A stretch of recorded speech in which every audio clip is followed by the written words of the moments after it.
Hello viewers, in this video I'll show how to solve Bluetooth incorrect pin or passkey could not pair problem.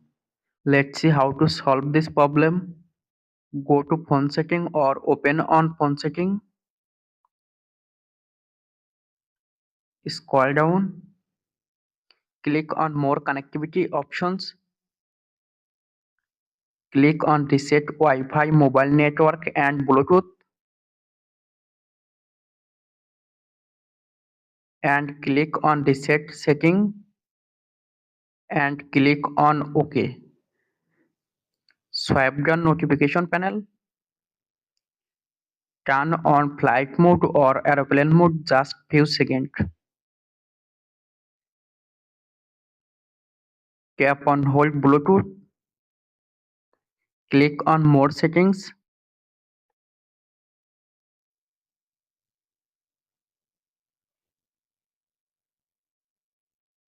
and click on available device